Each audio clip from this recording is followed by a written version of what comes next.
New York. Apple. Hot dogs. Dollar. Hollywood. Democracy. Freedom. Rock and roll. Wall Street. Statue of Liberty. Los Angeles, California. McDonald's. Jeans. Bubblegum. Video games. Nintendo. What's so great about America? Every Saturday night, 7 to 9 p.m., explore American culture and language. With Master Steve, Ina MK, And Hasba Cutie.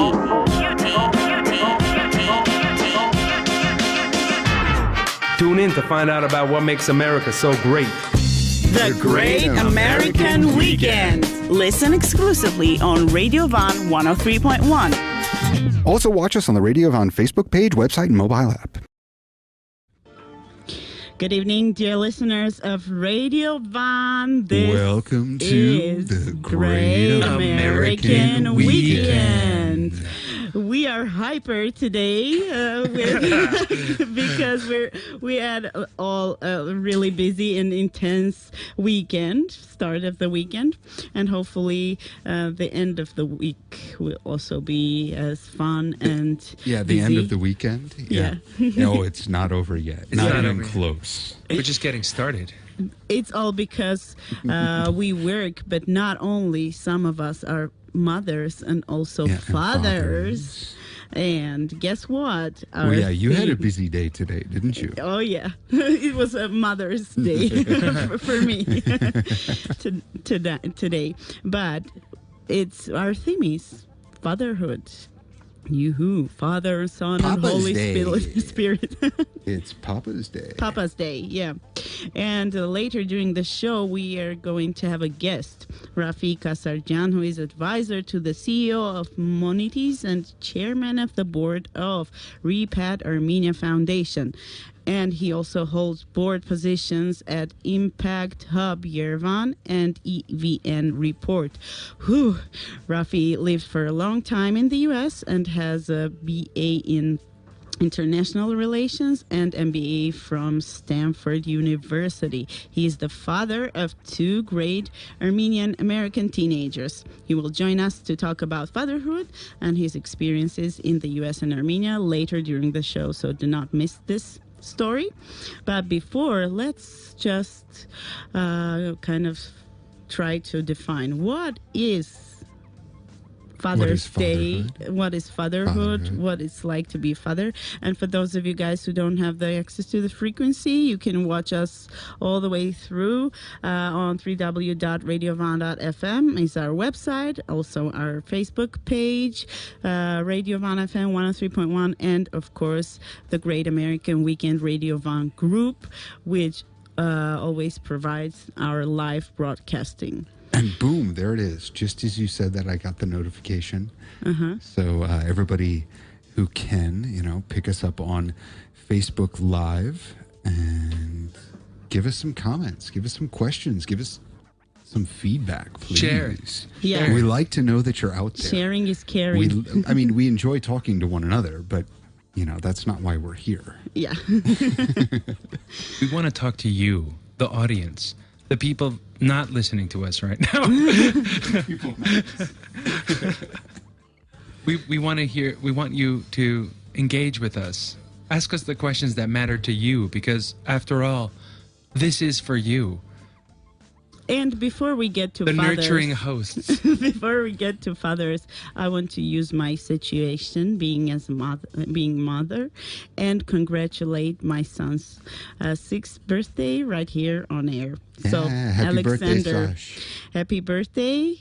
I wish you all the best, of course, and number one thing that I want for him is to integrate smoothly in the school environment, which is coming soon. Because it's that birthday. Yeah. It was that birthday. That birthday. So now he's old enough to go to school. Yep. Please inform me First that grade. he is not listening to our radio show, because now I feel really bad for all the cuss words that I've been saying. No, well, I don't know. He's learning. He's learning.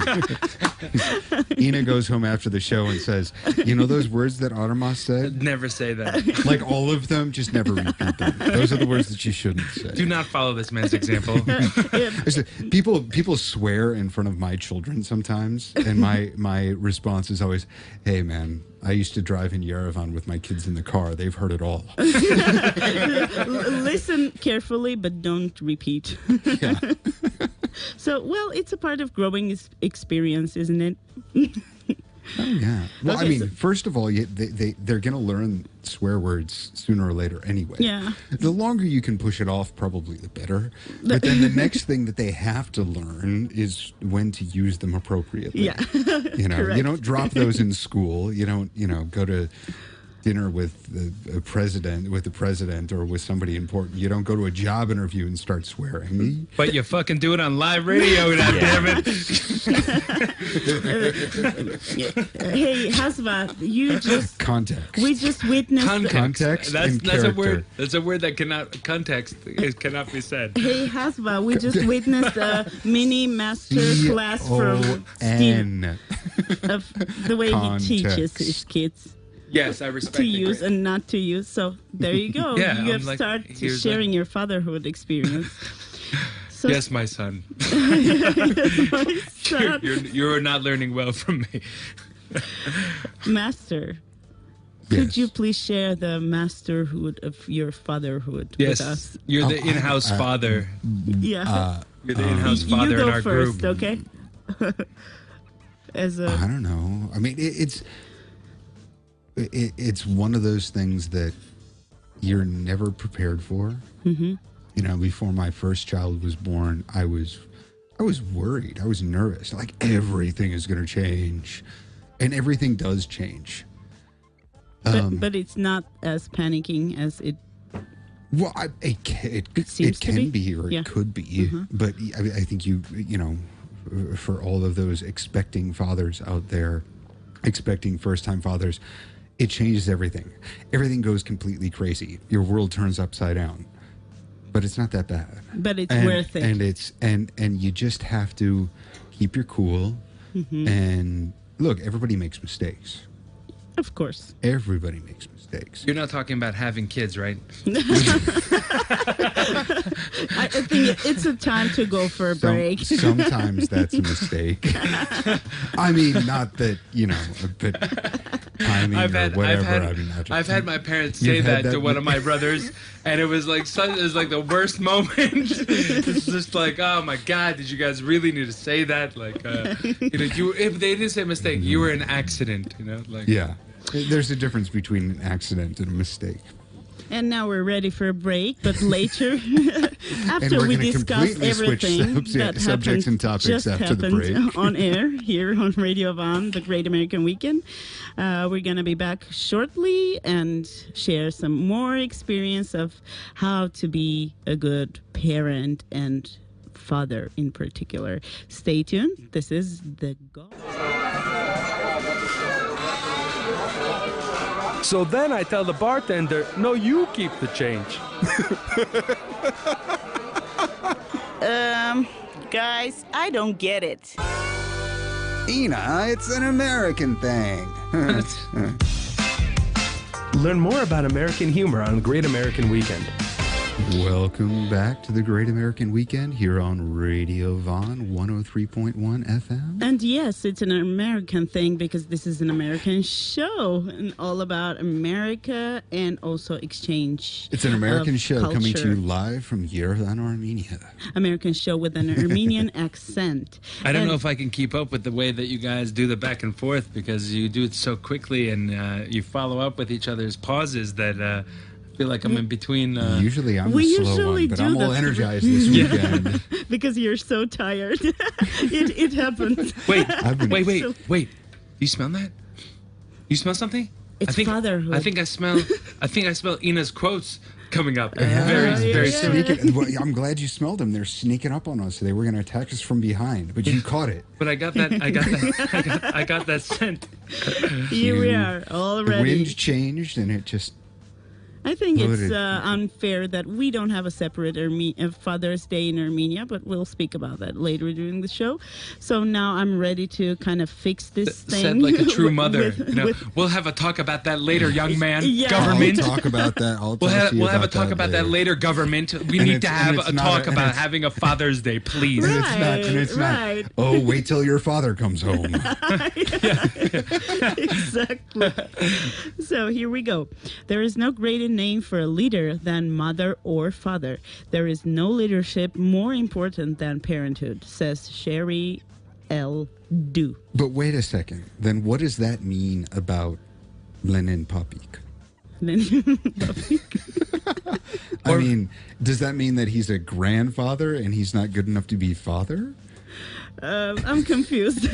Lenin Papik. Well, let me tell you, Lisa, Isn't that something. that's what they used to call Lenin, I know. right? Yeah. So As expert in Lenin Lenin, Papik. He didn't deserve. He didn't deserve to be father. He was the great. grandfather. Okay. Father So Lenin. another one. A father is a man who expects his son to be as good a man as he meant to be. Frank like that Clark. I like that one. Yeah, because kind of you want for your kids what you haven't accomplished, maybe. Yeah. Well, and that's a normal thing. I mean, Yeah. you always want better for your kids than what you had, no matter how good you had it. Yeah, and You also want something different for them, something that you think is better. yeah. I mean, that's- you wish I could say that this is a nice quote, but there's something that really that is kind of like an expectation for a son to be as good of a man as I meant to be. So it's kind of Yeah, I like, see. by the way, son, I knew it was coming. I wasn't what I really wanted to be, but I expect you to do better. And it's like there's But so you much. have to be. It's not as much as force, but even if it's subtle and nurturing, there's this like added. You want better for your children, of course, but how that looks to them, it might be different than your own perspective of what that would look for them. True. Yeah.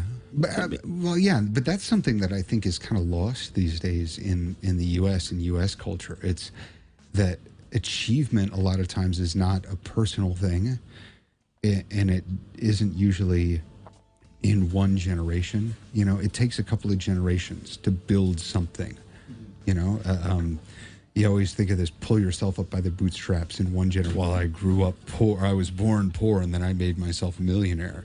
Yeah, but you know, you were born poor maybe, but you had this upbringing that gave you some sort of a strong work ethic or, you know, ingenuity or creativity. I mean, you know, it's that I like the intergenerationality of that quote. Yeah. You know? Yeah. I wasn't able to accomplish certain things. I tried, I worked hard, and now I want to put my kids in a position where hopefully they can go a step further. Luke, I am your father. And another one. Kind of situation. I want better for you. A father is a man who expects his son to be as good a man as he's meant to be, Luke. Excuse me.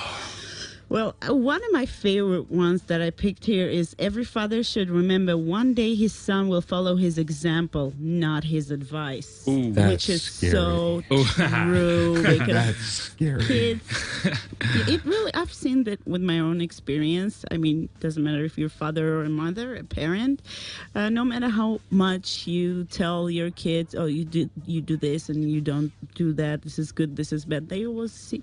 They take a look at you, they see that you're doing it, which means, okay, she can do it. Why can't I do that? I'm curious if one day, God willing, I become a father, how that will change me. Because I have no idea what you guys are experiencing now. I'm just kind of like, la, la, la, la, la. And you guys are like, oh, yeah, la, la, la, la, la. Imagine like 5 people repeating that same thing that you're doing right now. And then you're like, oh, no. They take 5 people? Or 4. 5? You know, kids. husband? Two or 3? One kid. Let's start with one. Start yeah. with one. Yeah, let's start with one. You know, husband, I mean, what speaking from we your can perspective. do is Oh, yeah, 4. just learn more about your 3? childhood memories Okay, then you're connected good. with your father, which is so very important. Man, I definitely changed my father's life. Oh my God. I He bet- used to do art and write poetry and then stopped for 20 years and then he was like, oh, I remember myself after 20 years, you know?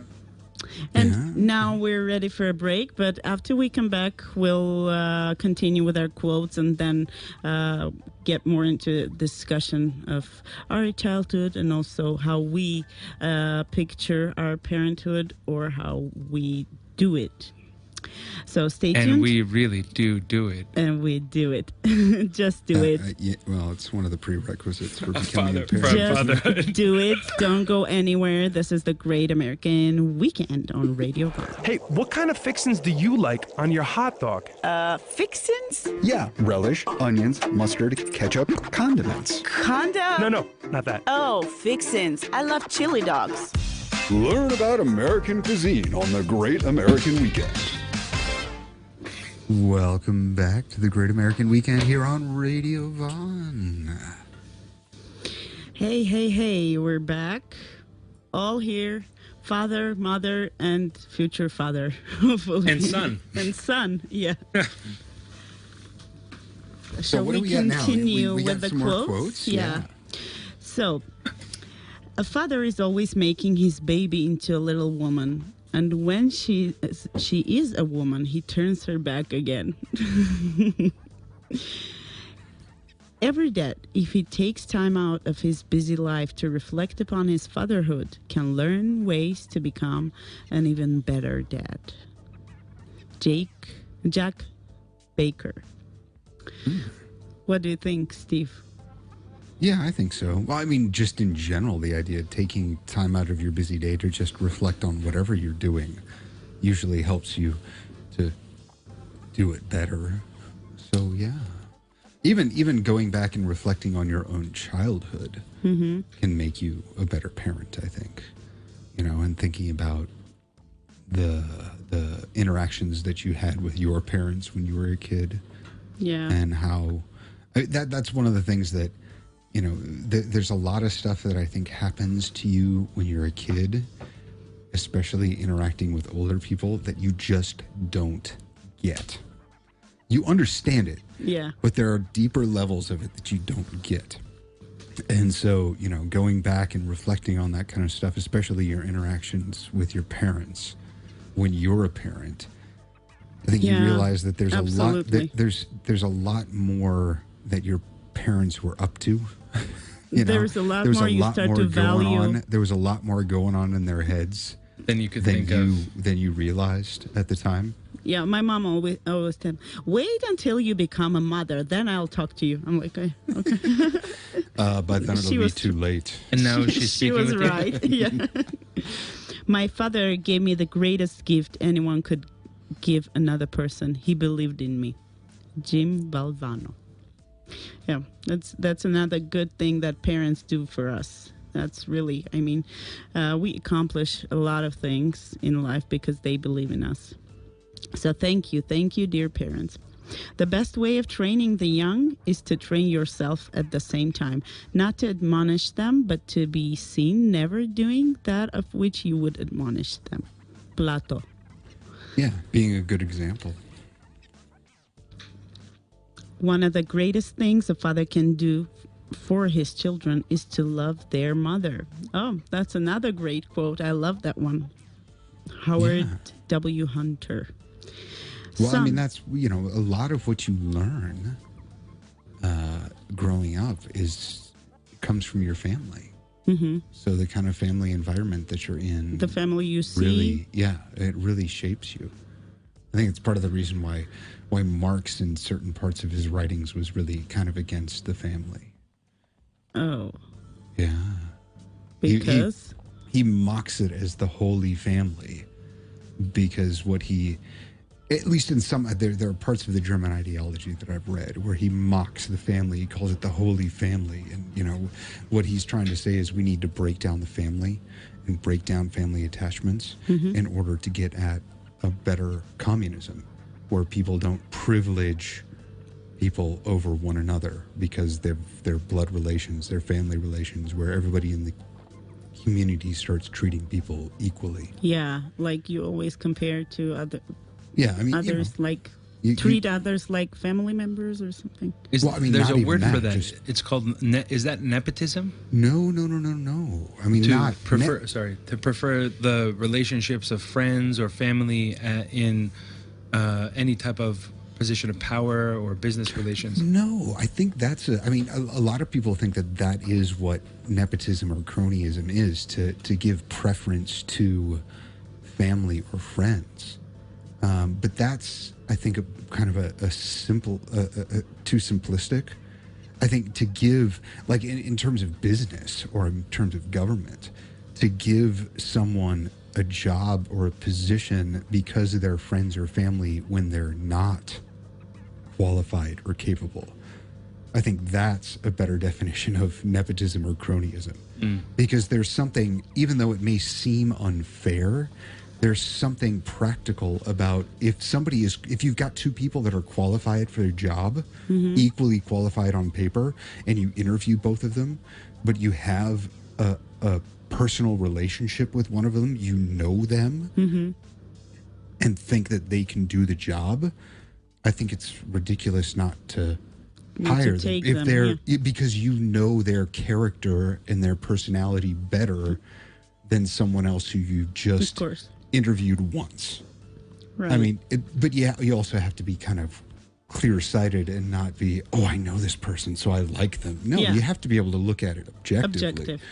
But, if you have a longer-standing relationship with that person and you can look at it clear-sightedly and say, I think this person is really good for this job. Exactly. Well, then I think you've got... And I have another quote and then a question to you, Master Steve. Son, there are times a man has to do things he doesn't like to in order to protect his family. Ralph Moody. So, Steven, I would like to ask you, what kind of advices do you give to your son? Advice, yeah. What kind of advice? Well, I mean, a lot of it depends on... And not just to my son, to all three of my kids. Yeah, well, it depends on the situation. It depends on what's going on. Giving advice is very. It depends on context. But part of it is you just need to, one, kind of lead by example as much as you can. Two, talk about things. I mean, and not necessarily give them a clear answer, but open up a dialogue and just kind of make them talk think about things. Present different ideas and different positions on stuff. That's so hard. Well, yeah, of course. So I don't know if I can give a clear and definite answer to that, because it is something you just kind of feel your way through, or at least that's the way I do it. I have no idea what I'm doing. I have no idea what I'm doing. So it's like helping the kids looking for answers themselves. Well, yeah. I mean, even if you know the answer, you need, part of training them how to think and how to make decisions is to kind of walk them through the way you think and what you think about things. Not just giving them, yeah, of course, there are a lot of times where you just have to give them an answer. Mm-hmm. Hey, Dad, can I go do this? No. Why not? Because it's dangerous. Why? And you, at a certain point, you say, no, you're just not going to do that. But whenever you have a chance, as a parent, you should try to talk to them and kind of walk them through your thought process, because that not only helps them to understand how or why you're making the decision that you're making on their behalf, but it also shows them a way of thinking, a way of processing, a way of processing information, a way of decision making, going about decision making. And I know with my father, I mean, he wasn't the most chatty and talkative person. And he worked a lot, but I got to spend a fair amount of time with him. But I don't necessarily remember specific things that he said to me. I remember things that we did together, things that he did the way that we interacted with one another. And there was a lot that I learned from him kind of non-verbally about how to think, about how to act, about how to process things. I know with his example, the thing that we mentioned before. Yeah, I know. This year for Father's Day, I sent him a book, and he's not that much of a reader. He'll sit down and watch the History Channel and that kind of stuff. But he's a tradesman and a business owner.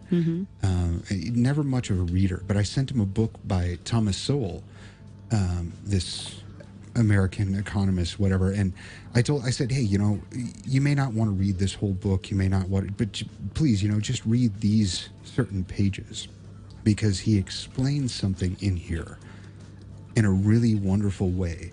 And I swear it's something that I learned just by growing up around you, just by watching the way that you acted, by certain things that you told me. And I've always kind of known it. And all of a sudden here in this book, Sowell just explains it in a wonderful way. And I'm like, wow, this is really cool. And it made me think of my dad. Are you going to read? So no. It's like it's like 3 pages long. Oh, okay. But yeah, I mean, it was one of those things where it's like, I've kind of known this most of my life, I think.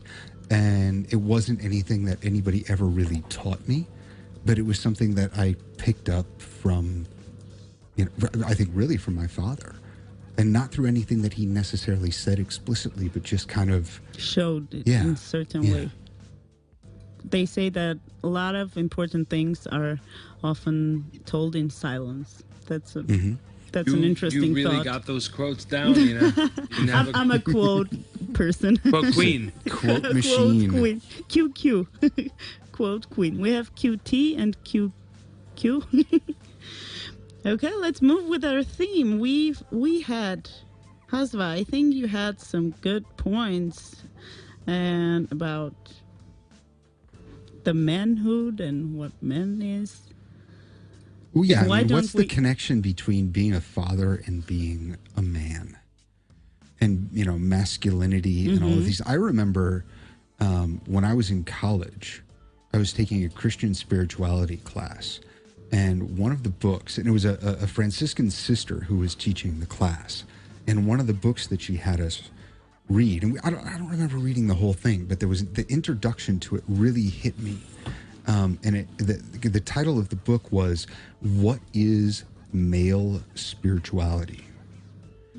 And it opened up kind of saying, well, there's been a lot of talk, and this was in the mid to late 90s. There's been a lot of talk about female spirituality and whatever, and the role, gender roles, and masculinity and femininity. And femininity, what it is to be female, is being redefined. And in light of that, what it is to be masculine needs to be redefined. And of course, there were people, oh, you're just being reactionary. But no, I mean, there are two ideas, two terms that sit side by side. And when one moves and changes, another changes accordingly. Well, if it doesn't, then we've got a gap. We've got a problem. Void. And so, the feminist movements that have been going on, for the last 200 years, and the new wave feminism going on right now has really put a challenge to men. What is it to be a man? What is masculinity? Because what it is to be a woman, what is femininity, is being redefined. And is it a good thing? Do we have time still? Yep, we've got another 9 minutes, right? Before we eight-ish, 9-ish minutes, so go for it. Go for what? For the discussion. So it's interesting what Steve just said, because if I was listening to what Steve was saying, it was about how the spiritual masculinity defines itself today and redefines itself. And I see that in specifically with regards to spirituality, there's an emphasis on knowing what it means to be a healthy human being. and coming to certain agreements on what that means. Like, for example, like not taking more than you need and needing what you take, or needing what you eat, for example, and not taking more than what you eat, or being joyful, being present, being aware. These are qualities that are across both male and female, but between men and women. So I guess what my question would be with regards to that spirituality and the masculine spirituality, what would be the specific masculine traits that would be defining and would be needed to would need agreements in order to understand what it means to be masculine. But that, I feel like, is it's so fluid these days that it depends on cultural context, family context, societal context, mentality, bravery. Yeah. I mean, it seems like a choice. That's something that, how much of a choice is it, and actually how much of a choice should it be, I think are two of the big issues for me. I mean, we live in the Western world, in Western society, we live in a culture and a time where we are really protected from so many things. And we have a lot of conveniences and a lot of security that we take for granted that most people throughout human history haven't had. So, talking about,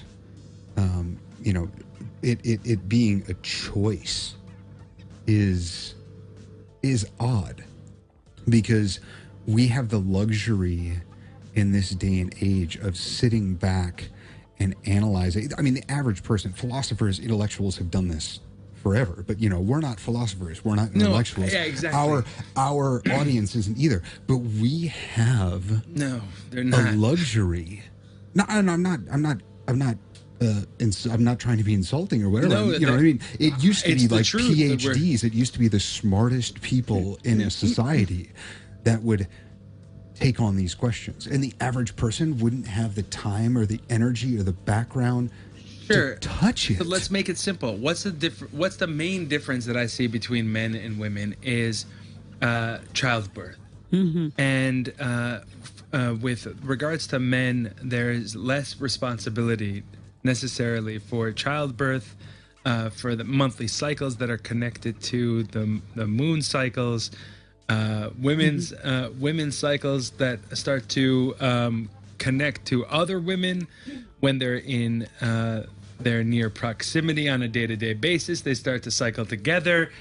So that with regards to men, we seem to be kind of like lone stars, lone rangers, hunters.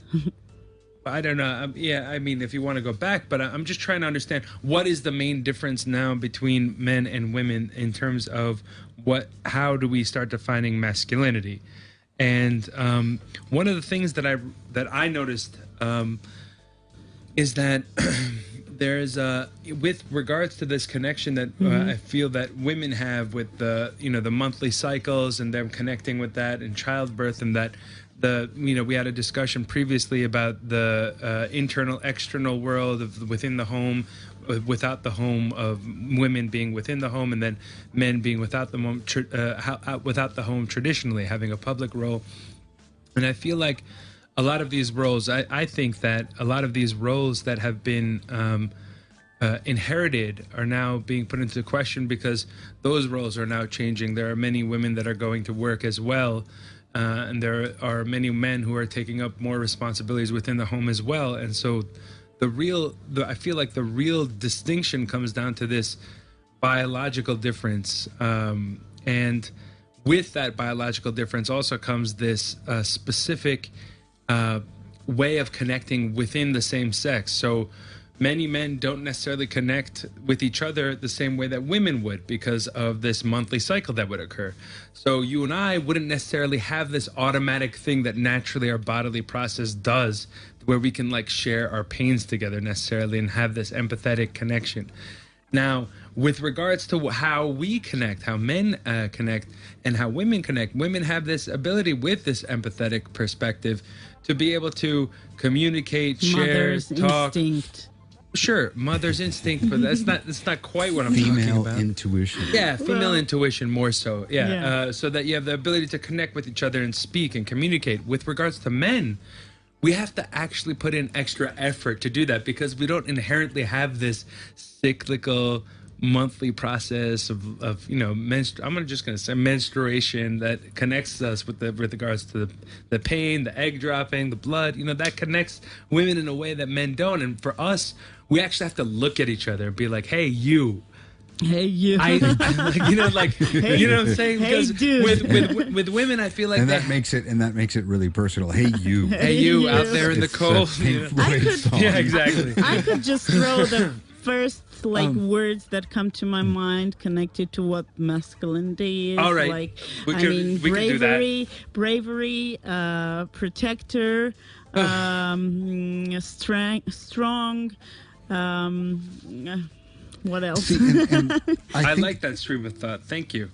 That free flow is good. Yeah, that was like very good. The first things that come to my mind in my idea, in my head. And these are things that men Maybe are sometimes stereotypical. These days are sometimes. Wait, you said bravery? Sorry, I just wanted to really listen to what you had said. Bravery, courage, and what else? Bravery, protector, strength, strong. Man, whatever. These are also qualities I look for in a woman. What does that mean about me? Because I don't want like a weak woman who doesn't know what she wants. I don't want like a woman that can't express herself and isn't like strong. And so one of the things that does connect us, and that also happens cyclically, is the advertisement. We'll be we'll be back after a short break and a music break. My Father's Son by Joe Cocker. Stay tuned. What's the best word in American English? My all-time favorite word is but I usually refer to it as lovemaking. Become more fluent in American English and slang. Welcome back to the Great American Weekend. I am one of your three major co-hosts here, Hazva QT. I'm here in the studio with QT with Ina MK and Steve Master Steve. We're going to jump right into some news that has been going on this week from the U.S. That has been kind of interesting. I'll start off. I mean, it's been kind of an eventful week. I've been away, but every time I just dip right back into the news, it seems like there's just a hailstorm of drama that's happening, and I don't know. I think a lot of it is just Twitter storms. I'm trying to ignore those. I hate Twitter. I don't really use Twitter. Let's see what's happening. But here's the thing: you sit down and you watch the news, or you read the news, and like every other story is based on something gossip from Twitter, and I'm like, what? Gossip, Twitter gossip. Okay. Yeah, I was always curious about that. Why is it that I guess it's like an official accounts or something, or it's only words based? But it's not. I don't know how Twitter got its space in like the news realm. But that's because for the longest time, television news has been all about sound bites.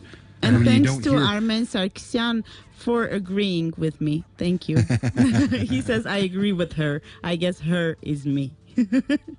Yeah, he agrees with your contention that men have to have physical strength. And not only physical. Sorry for the men do not have physical strength out there. You guys got to buff up to reach Armen and Ina's expectations. Okay, news. Let's go. All right. So in this news headline, Justice Department would have no choice but to prosecute Trump after presidency is the headline. California Senator Kamala Harris says that if she's elected president, her administration's Department of Justice would likely pursue criminal obstruction of justice charges against former President Donald Trump. She Well, says... at some point he will be former president, so it's not that much imagination. He's well, not I mean, gonna- future. It depends on when. Yeah. Well, I mean, you never know. The man could change the laws and the rules, and it could just continue, like have a Putin he presidency would in die America. at some point, and then he would be former president. That's true. Unless they pull a they North create- Korea, unless they pull a North Korea, where the leader of the revolution is still the president of the country, even though he's been dead for like 30 years. That is also a possibility. They're pretty good friends now, Cult of personality. So Kamala Harris says, I believe that they would have no choice and that they should, yes. And in an interview with NPR Politics podcast, pointing to the 10 instances of possible obstruction that former special counsel Robert Mueller's report detailed without making a determination as to whether the episodes amounted to criminal conduct. There has to be accountability, she says. I mean, look, people might, question why I became a prosecutor. Well, I'll tell you one of these reasons. I believe there should be accountability. Everyone should be held accountable, and the president is not above the law. So it sounds like there are more and more of these sound bites that are coming out that are becoming more vocal about the president being held accountable for his actions that might be questionable under the special counsel, the FBI special counsel report from Robert Mueller. I mean, and don't get me wrong. I'm not trying to be an apologist for Trump, but him facing prosecution after his presidency would be a major change in sort of tradition and precedent in the U.S. It would be huge. Because usually the incoming president in a situation like this, I mean, it happened with Nixon, it happened with Clinton, the incoming president signs an order basically pardoning or, pardoning, I think is the right legal term, pardoning the outgoing president so that they can't face prosecution. And so, to me, if that actually happens, regardless of what it says about Trump or whatever, it says something pretty nasty and negative just about the environment in Washington right now, where that sort of precedent would be broken. Plus, I mean, talking about sound bites and stuff. His presidency is in and of itself a breaking of tradition entirely. But I don't think it's, I mean, it he was elected because the campaign got so crazy and so nasty, and he was able to persevere, not even persevere. He just was able to smack people around because he had no boundaries. Yeah. And that's part of how he got there. So he treated kind of like, have you ever seen like World Wrestling Federation? I mean, the guy has been on, it was kind of like a World Wrestling. Yeah. He's got a nickname for everyone, which is like what every character in World Wrestling does. But it just shows you how base the whole and trash talk the whole system has gotten. Yes. No, but Harris, her one of the quotes from this article from her interview said, I do believe that we should believe Bob Mueller when he tells us essentially that the only reason an indictment was not returned is because of a memo in the Department of Justice that suggests you cannot indict a sitting president. Okay, it's more than a memo, it's a precedent.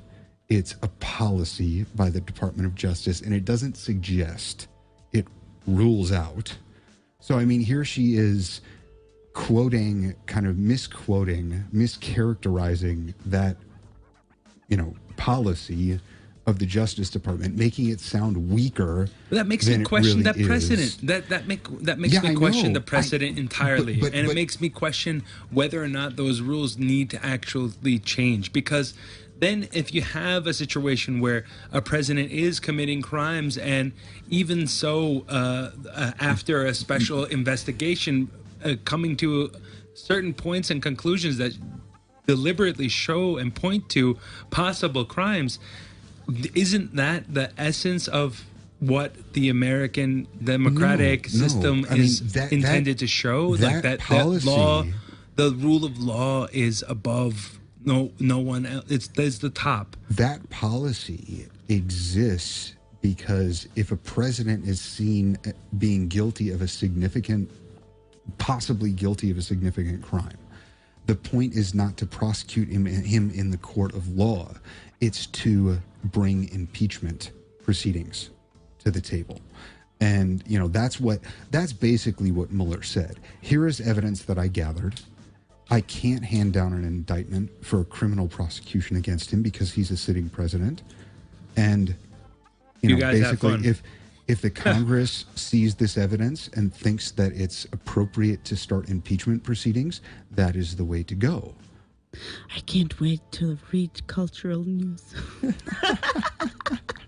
So, but I mean, I just feel like, and she also says, he tells us essentially that the only reason the indictment wasn't returned, he didn't say that. I mean, I didn't read the entire Mueller report. I watched his statement a couple of weeks ago, a couple of times.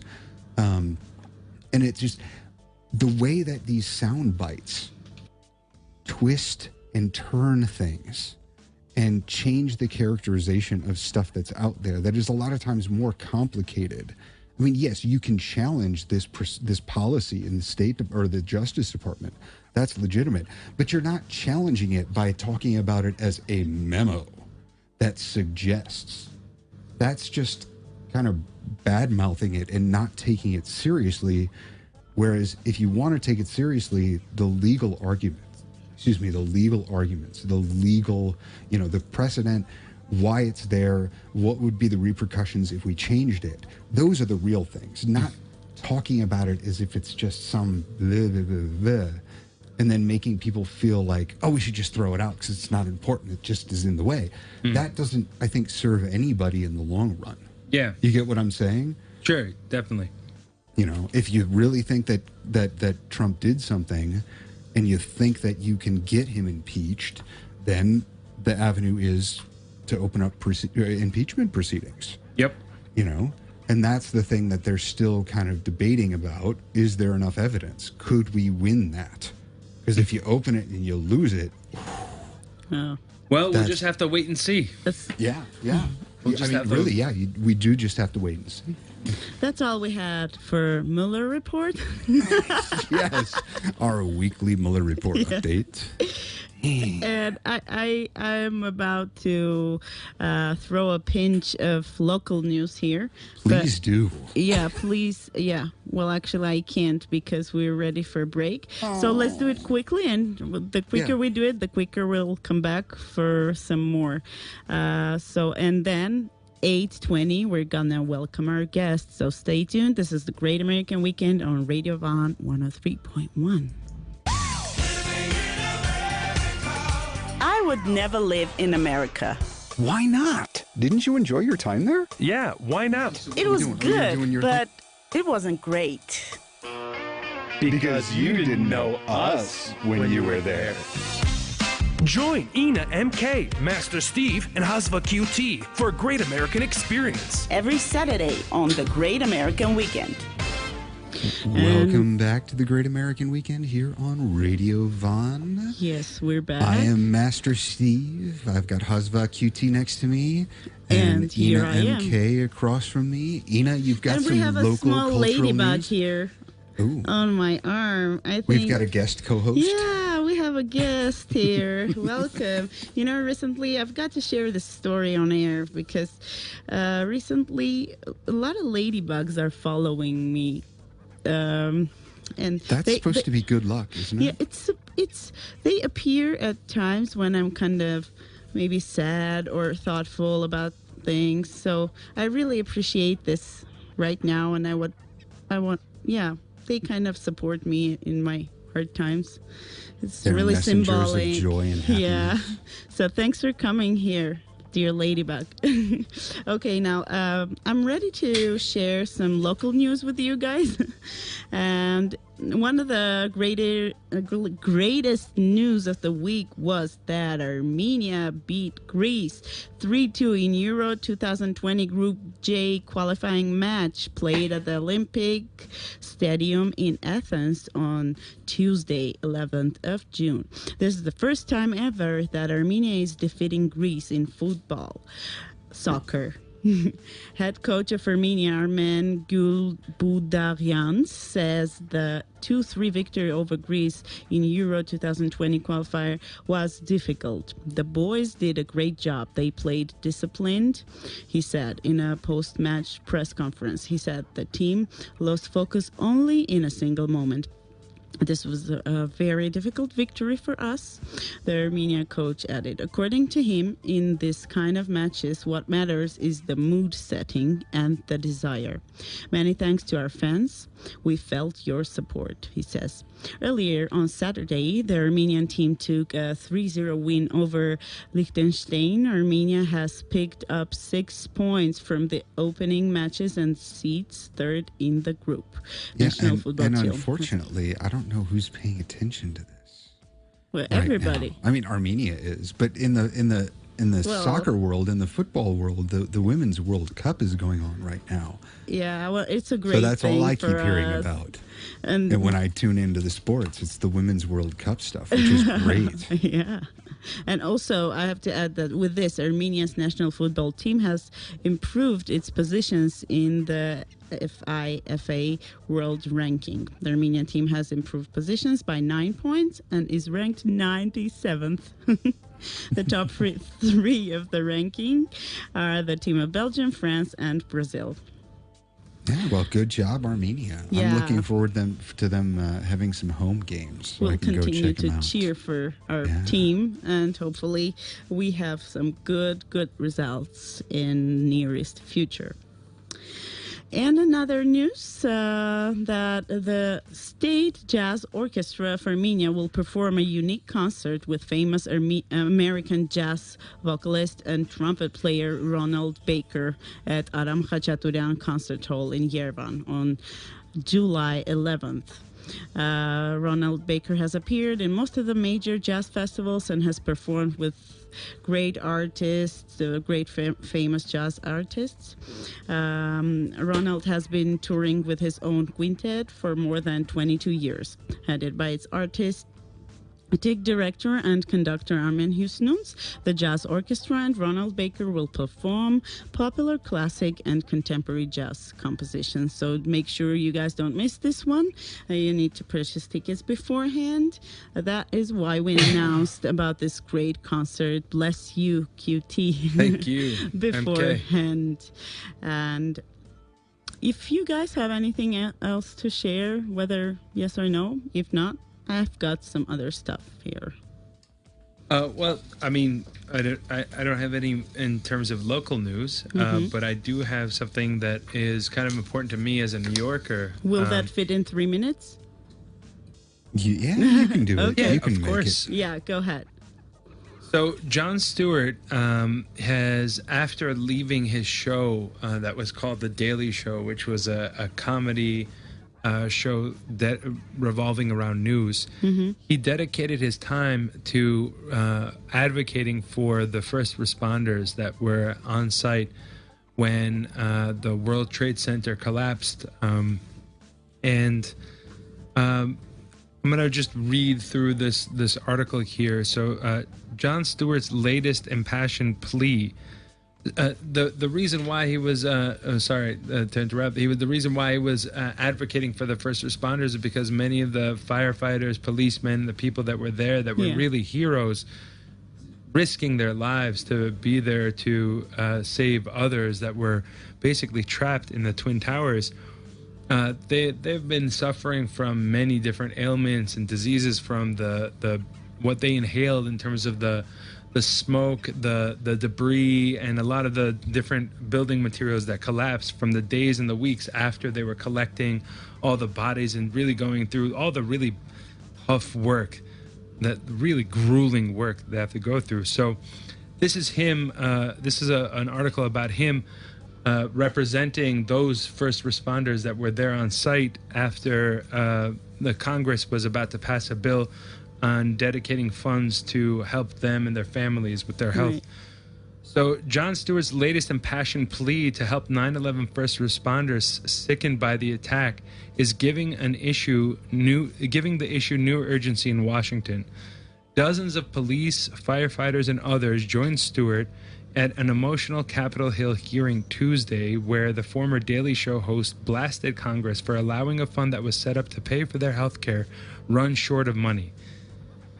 I can't help but think what an incredible metaphor this room is. A filled room of 9/11 first responders, and in front of me, a nearly empty Congress. Sick and dying, they brought themselves down here to speak to no one. Shameful, Stewart said at the outset of his remark.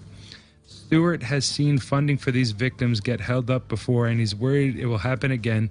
Congress didn't pass the bill in the first try, but 4 years ago allotted $7.4 billion to last through 2020.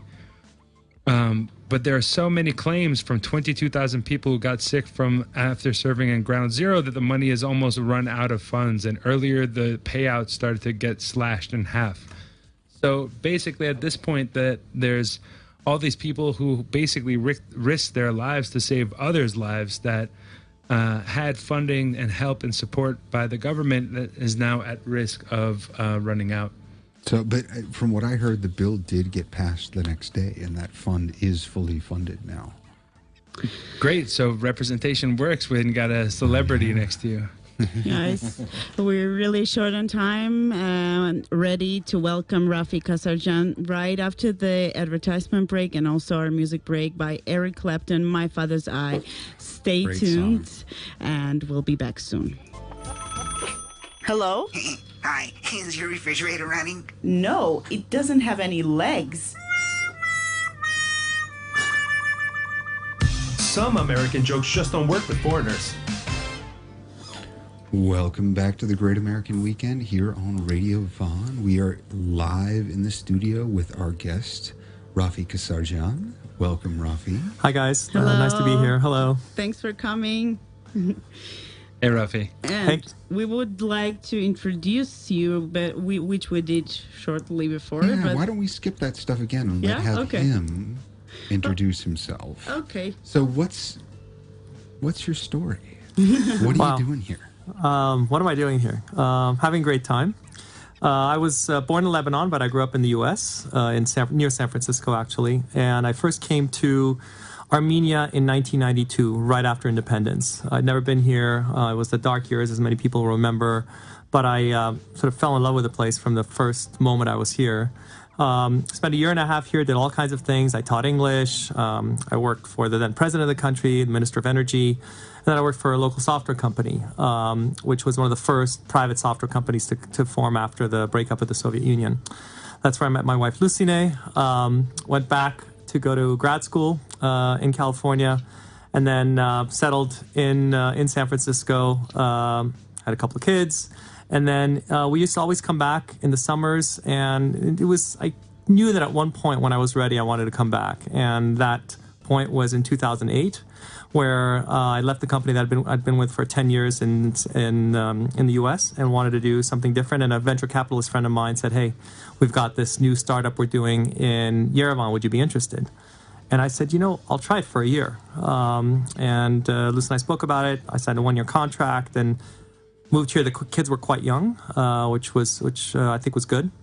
And after 3 months, we sort of looked at each other and said, "Who are you kidding? We love this place." And so we've been here. That was 11 years ago, actually.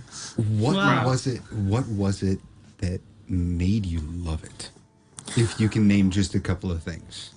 All kinds of things. Again, I think as an Armenian, I think it's really important to be where your ancestors are from. Even though my ancestors are from Western Armenia, I don't consider that at all kind of a barrier. Like I said, from the first moment I was here, I felt at home. I think it's everything from sort of the way people respect kids, to how safe it is, to how you can have much more, I think, meaningful relationships here just because things are smaller and closer together. And then the country is just beautiful. We were just actually the last couple of days we've gone in a couple of different directions in Armenia, and all these microclimates, all these different places, beautiful places that you see. Just it feels like home. Yeah, I mean, I know the microclimates, and Ian and I were just talking about this before we went on air. I've been at the Fest Food Festival spinning vinyls this weekend, and I'm going back. And in Dilijan today, it was cool, sunny, beautiful. On the way back, got hit by a huge hailstorm. We had to pull over for a while. I mean, like marble-sized, like shooter marble-sized hail coming down. And then we pass through that and we get into Yerevan and it's just hot and dry and windy and just dust blowing all over the place. Like 3 different, completely different types of weather within an hour and a half. Exactly. And since we're speaking about fatherhood, let me interfere and ask my first question to Raffi. How would you define good fatherhood? Oof, another tough question. I think the most important thing is you have to be involved in your kids' lives. And in my, our kids are 18 and 15. And so I've sort of been with them through different parts of my career. And I think the things that I regret the most are when I was traveling so much or so involved in work that I really couldn't pay attention to what was going on in their lives. And your role as a father, as parents, and as a father changes a lot, right? In the beginning, it's, when, my wife would feed them and then I'd be the one burping at night, to changing diapers and things like that, to sort of, caring physically caring for them. But as they grow older, I think, you move from physically caring for them to being close to them emotionally, because, as they're developing as young adults, things change. And I really regret actually the last couple of years, I was traveling quite a bit for work, and I felt like I missed 2 very important years in their lives. So my one thing would be really be connected with them, listen to not just what they're saying, but what they're not saying. Yeah, actually, that's a good point. Not just listening to what they're saying, but also to what they're not saying. Yeah, and I think that's one of the things that we need to write down this quote. Yeah, that's one of the things that I'm kind of guilty of sometimes with my own kids. You hear what they're saying and you talk to them, but you don't quite get what's under the surface, what they're not talking about. Yeah. That's important. And they're a lot smarter than you think they are. And they know a lot more than you think they are, especially in the age of the internet and Instagram and everything else. Yeah, I don't really underestimate my kids in that respect. They shocked me. I mean, not shocked me, but surprised me pretty early on. And I'm like, yeah, they're on the ball. And they also feel a lot of things that we don't think they do. Very good point. The atmosphere at home, the love. That's right. So that's very important. How do you balance between the role of caretaker and the horizontal and vertical, let's say, role, where you are on the same level with your kids versus being someone who has had experience and seen the world, or been working, or been through all the different relationship difficulties or questions of the world? As like a person who gives answers. How do you balance those 2 roles? So I think the safest place for a parent is always to say, I know better because I've been there. And I think one of the things you realize, and actually my wife is much better at this than I am, is to, especially when they're younger, before you sort of take the rational approach, of course you should know this, of course things are like this, it's sort of step back for a second and put yourself in their place based on what they've been, or think of yourself at that age. And that gives you a completely different perspective. So you're no longer kind of trying to, in some cases, reason through things when it won't matter, because the building blocks you have to reason are building blocks that they might not have seen yet. As they grow older, that changes a lot. As I mentioned, I think you sort of tend to think of them as being younger than they are, but they've been accumulating those blocks and have a lot more sort of to process things with, and you have to be careful. Yeah, all of a sudden, a light goes on in their heads, and you're not always ready for it. And all of a sudden, now I have to deal with this. Or I have to deal with them a little bit differently, and they grow up pretty fast. That's definitely true. And it's not always. Sometimes it's in leaps and bounds.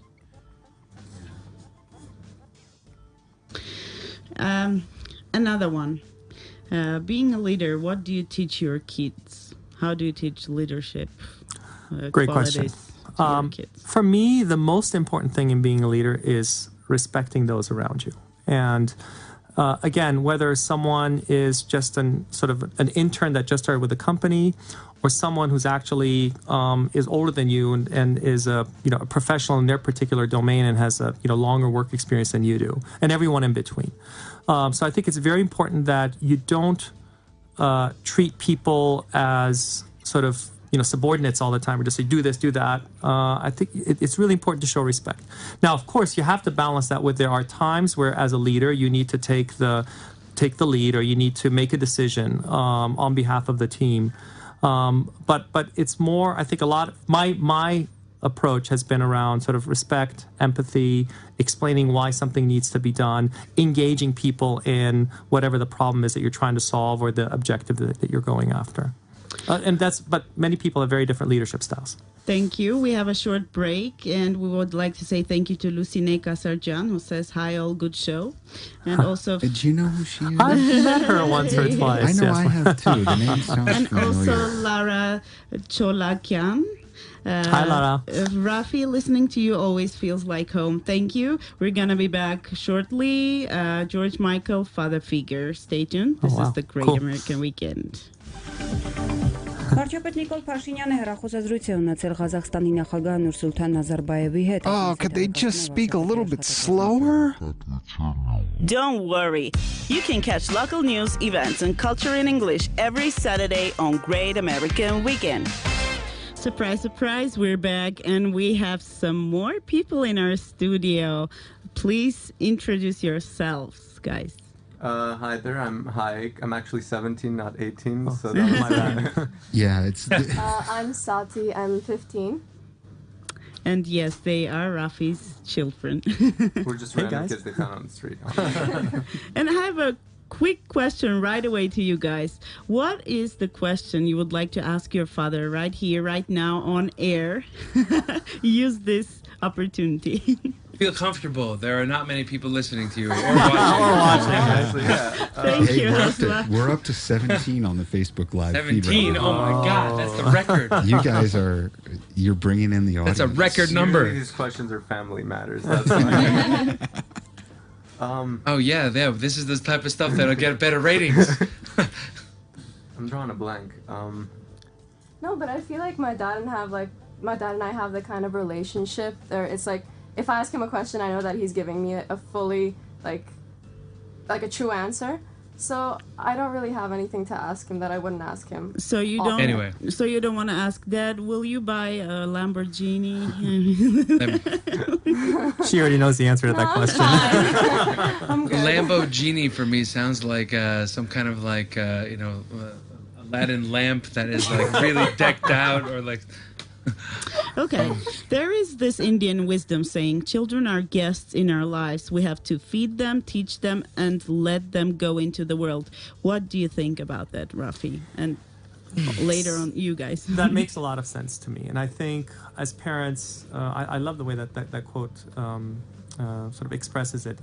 We're about to face this. Haig will be going off to college in a couple of months. And I think in addition to sort of feeding them and teaching them is giving them the chance to grow on their own and learn things in a way, and hopefully you build a foundation, and beyond the foundation each person is an individual, and I'm looking forward to seeing both my kids actually grow into their own people and express themselves differently. Yeah, I'm in that same situation too. I've got one going off in the fall, and you always have to remember that that's why you're doing this. That's why you have kids. That's why you raise them, because at some point they do go off and they have to be their own people. I'm sorry. I want to hear their opinion. Are you guys ready to be fed and then let into the big world without the big support of your parents? Basically, at this point, I've tried to think as little as possible about the future, about what's going to happen afterwards. Like, once I'm in college, that's going to be like, oh God, that's that moment where you just know that you're far away. And but I think... Does that make you nervous, thinking about it? I mean, now that I think about it, it kind of is, but I've tried to kind of just push that away as far as I can. But I think with all the life lessons that my dad and my parents actually taught me, I think that I'm okay for the future. I'll manage. Great. So I had a question about how did these two little rascals over here change your life?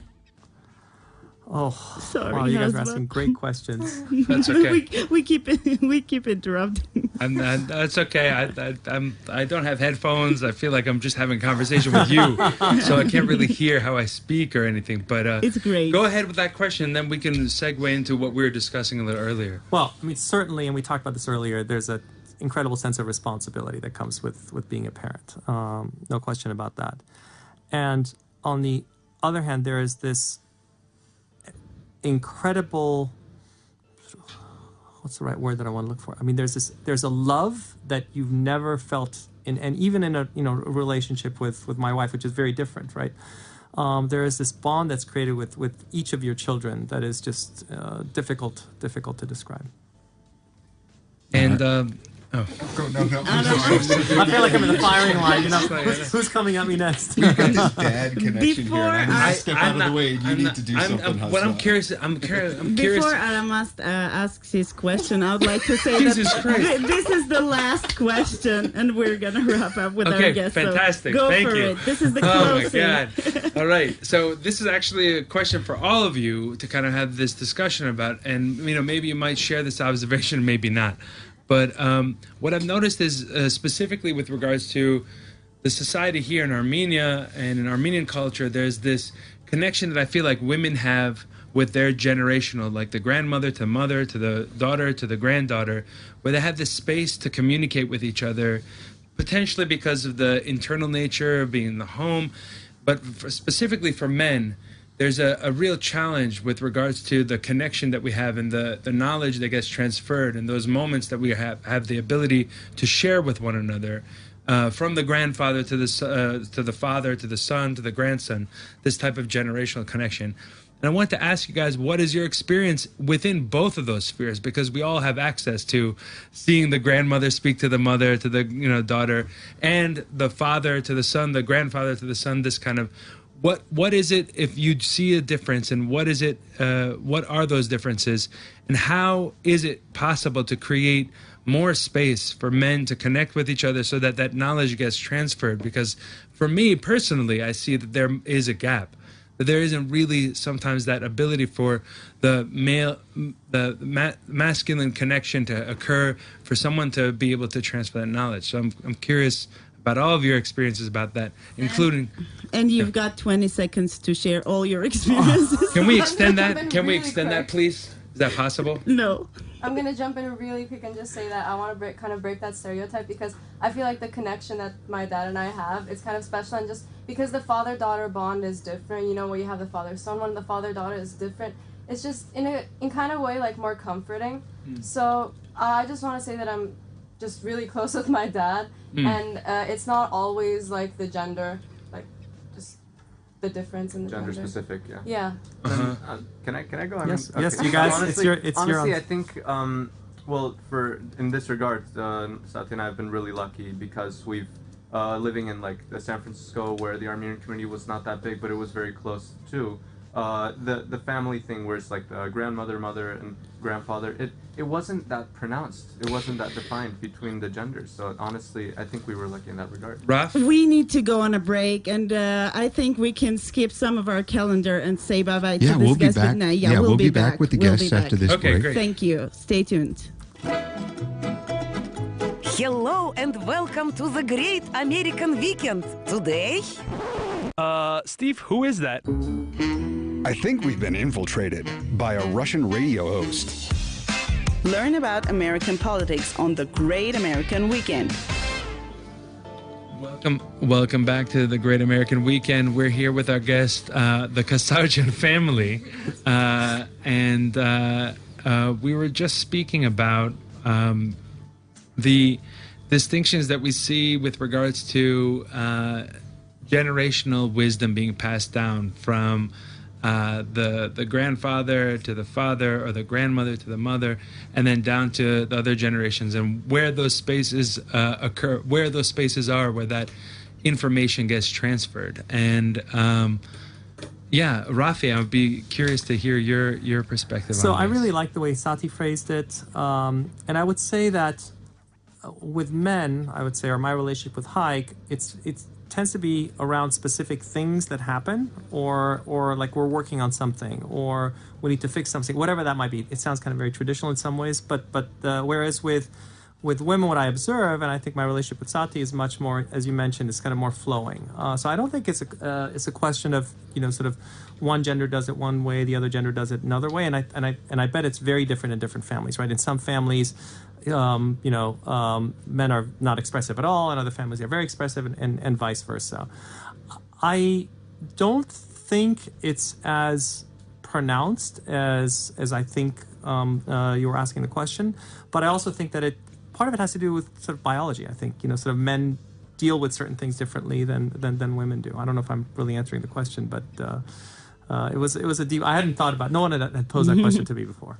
Yeah, no, just something that I noticed culturally within the context in Armenia, where I see that there are a lot of opportunities for women to have these conversations with each other, where they might ask intimate questions or questions that are kind of personal, and be able to transfer that information from one person to another.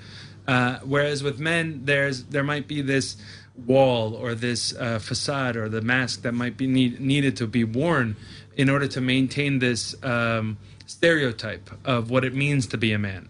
And it's about this, where that space would be for, in the context of fatherhood, where a man could feel like that mask need not be worn. I actually don't think, but I don't think this is a question of sort of Armenia versus other parts of the world. I think what you described happens in many different societies. Very much. Yeah.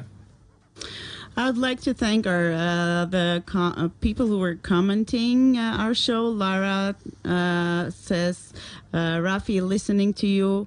Oh, yeah, we read that one. And Nanor Kaplanyan says, watching you from San Francisco, Raffi. Say thank you. And also... Hi, Nanor and Vika. Hi, Nanor.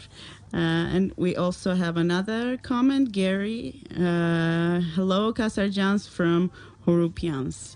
So hey, Gary. Thanks for my all friend, cool. My friend Vartan Marashian also says, go Kassarjians. Excellent. Thank you, Vartan. This is a lot of fun.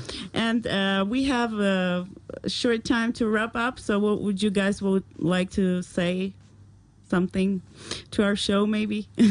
For Father's Day. Yeah, for Father's Day. Thank you guys for having us. I feel like this was a really cool experience, and you don't really get this chance a lot in your life. Yeah, you don't see your dad on the radio. Much less be part of it. Exactly. That was yeah, thanks for being in our studio. Thank you, guys. Thanks to all of your family. Also, your mom was participating with the comments, so we felt her presence as well. Hope that you enjoyed it, and we enjoyed you being in our studio on the red couch, the couch of honesty. We'll be back here in the studio next Saturday with another theme, and thanks to everyone. And you thanks can for joining find us our on the calendar. Great American Weekend. You can find the calendar of events posted on our site, and we look forward to seeing you guys next week. Thank you so much for listening and watching, and or both at the same time. Thanks for having us, guys. This was really cool. Great show. Thank you for coming.